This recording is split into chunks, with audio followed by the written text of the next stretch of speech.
네, 안녕하십니까, 울트라비니군입니다. 저는 지금 차박을 가고 있습니다. 아, 이게 얼마만에 차박인지 모르겠어요. 근데 오늘 날씨가 정말 더워요. 지금 이 안에가 보통 봄에도 춥다고 느껴질 정도의 지하 3층인데 지하 3층인데도 불구하고 더워요.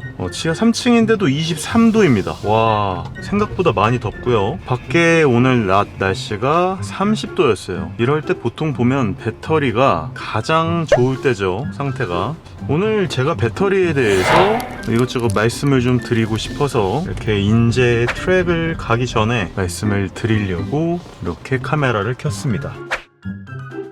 얼마 전에 모델 S90D 군산 챌린지를 하고요. 문득 든 생각은 예전 기억을 더듬어 모델 S를 구입한 초창기에 100%로 충전을 했을 때 총 몇 킬로미터를 가용할 수 있다고 표기가 되었었고, 당시 실제로는 몇 킬로미터를 가용했으며 4년 반이 지난 지금 100%를 충전했을 때 몇 킬로미터가 계기판에 표기가 되고 또한 몇 킬로미터를 가용하는지 궁금해지더라고요. 한마디로 초창기에서 4년 반 후가 훌쩍 지나버린 이후에 87.5kWh의 배터리가 얼마나 열화가 되었는지에 대해서 조금 궁금해지더라고요. 안 그래도 이 영상을 만들고 있는 상황이었어요. 열화도에 대한 체크를 해보려고 영상을 만들고 있던 찰나였는데 다른 구독자님들이나 시청자분들께서 같이 이 부분에 대해서 궁금해 하시더라고요. 그래서 몇 가지를 확인해 보려고 이 영상을 만듭니다.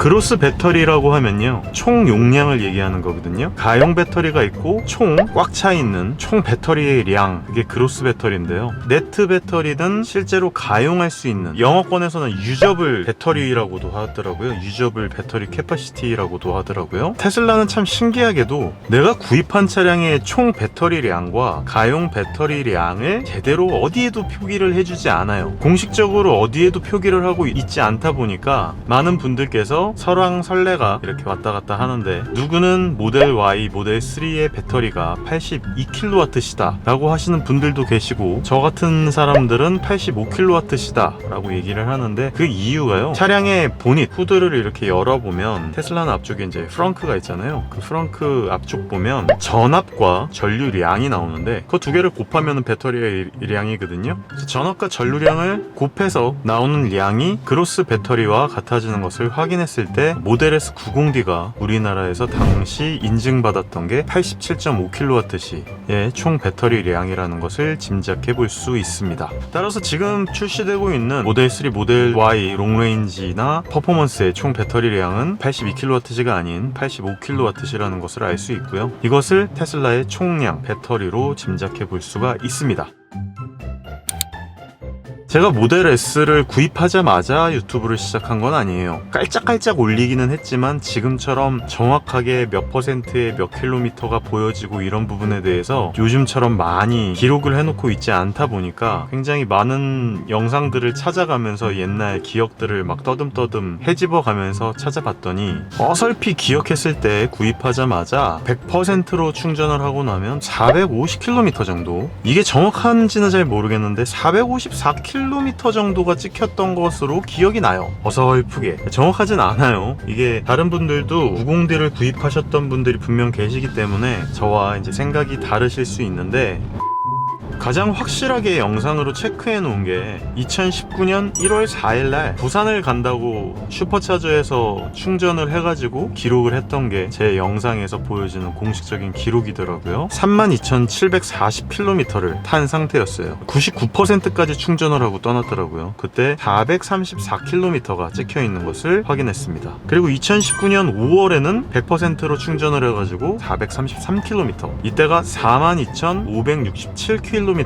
총 주행거리를 보여주고 있었고요. 그 다음 2019년 10월에는 100%로 충전을 했을 때 427km, 이때는 49,414km의 주행거리를 보여주고 있을 때였고요. 그리고 2020년 7월에는 딱 1년이 지난 때였죠. 100%로 충전을 하고 난 다음에 415km, 총 66,357km를 달리고 있었을 때 이렇게 기록이 남아있더라고요.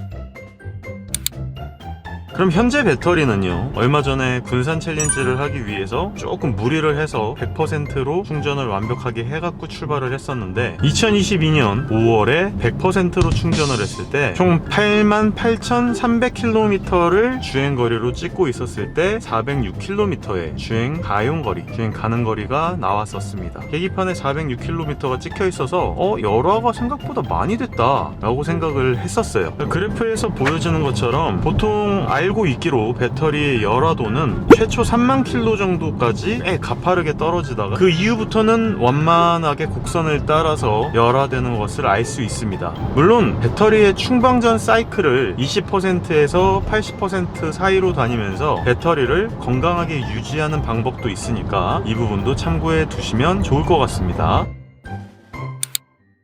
그럼 제 기억으로 100%에서 450km 정도가 찍혔던 최초 배터리 상태와 88,300km를 타며 100%에서 406km가 찍힌 현재 배터리 상태를 비교해 보자면 총 44km 정도가 없어진 거고요. 퍼센테이지로만 계산을 해보니까 약 9.7%, 한 10% 정도가 사라진 것으로 계산이 됩니다. 현재 배터리는 처음 구입했을 당시와 비교하여 약 90%의 배터리의 상태라고 생각하시면 될 것 같습니다.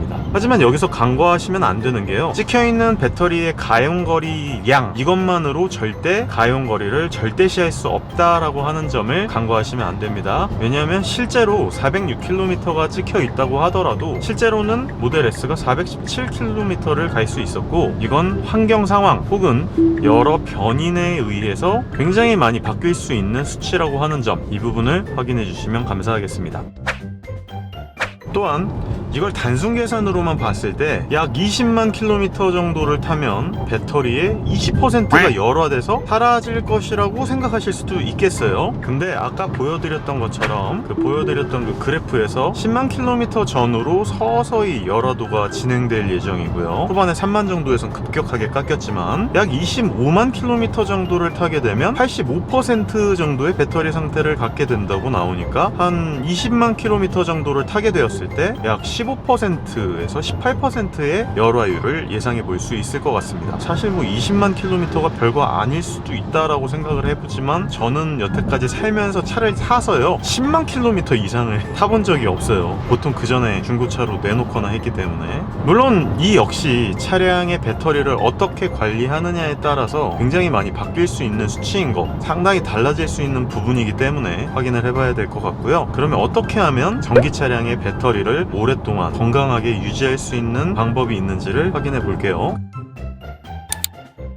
그래서 저 같은 경우에는 5만에서 6만 킬로를 넘어서부터는 거의 30%에서 80% 사이를 왔다 갔다 하면서 슈퍼차징을 했고요. 가능하다면 적은 속도로 집밥을 먹이면서 3kW에서 6kW 그 정도 급으로 집밥으로 충전 속도를 유지하면서 셀 밸런싱을 했어요. 물론 평생 슈퍼차징만 한다고 해서 차량에 무리가 가거나 그러지는 않는다고 합니다. 슈퍼차징만 평생 하면서 타도 전혀 상관없다는 얘기가 나오는 이유는 그만큼 요즘 배터리의 BMS 기술력이 좋아졌기 때문이고요. 비약적으로 배터리 관리 시스템이 좋아지고 가끔 급속으로 때려 넣는다고 배터리가 상하고 셀 밸런싱이 그 정도로 틀어질 정도로 어설프게 만들지는 않는 것 같아요.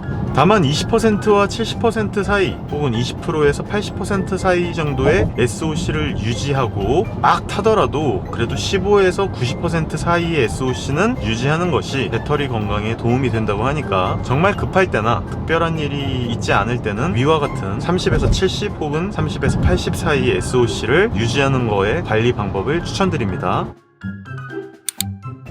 그래서 사람들이 가끔 댓글을 이렇게 달 때 역시 전기차는 시기상조야, 아직 살 때가 되지 않은 것 같아 라고 말씀하실 때가 있는데 저는 사실 그렇게 생각하지 않습니다. 일단 50kWh 정도급의 배터리 정도만 갖고 있다면 전국 어디를 돌아다니는데 큰 문제는 없다고 생각을 해요. 보통 50kW급 정도의 배터리를 갖고 있는 차량들이 300km에서 350km 정도를 가고요. 무거워지면 무거워지고 크면 커질수록 이제 멀리 가진 못하겠지만 최근에 나오는 전기차들은 최소 70kW 80V시에서 100kW급의 배터리를 갖고 있기 때문에 급속 충전 속도도 충분히 지원을 해주고요. 800V eGMP 플랫폼 이런 아이들은 77.4kWh밖에 안 되는 배터리를 갖고 있지만 200kW급의 충전 속도 밀어 넣어주고 그러잖아요. 가용거리도 400km는 무난하게 나와주고 전기 차량이라는 특성에 따른 이점도 상당히 많다라고 하는 점 때문에 저는 사실 전기차가 시기상조라고 생각하지 않는 사람 중에 하나입니다. 항상 말씀드리는 내용이지만 무시동공조로 할 수 있고요. 냄새가 나지 않고요. 몸에 나쁜 질소 산화물이나 탄소 배출도 없어요. 미세먼지도 나오지 않기 때문에 아이들을 키우는 부모님들한테도 좋고요. 그리고 이제 전기 차량이라고 하는 특수한 동력 조건 때문에 빠른 가속력과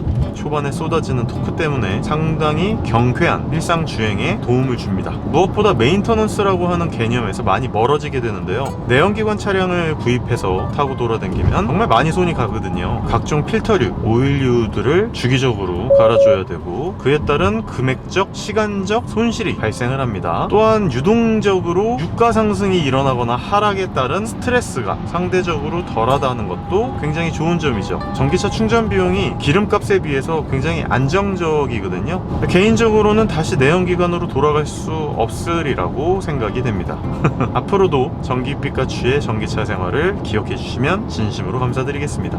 혹여라도 도움이 되셨다면 구독과 좋아요, 알람 설정까지 부탁드릴게요. 다음번에 더 좋은 영상으로 찾아올 수 있도록 하겠습니다. 감사합니다. 울트라비니군이었습니다.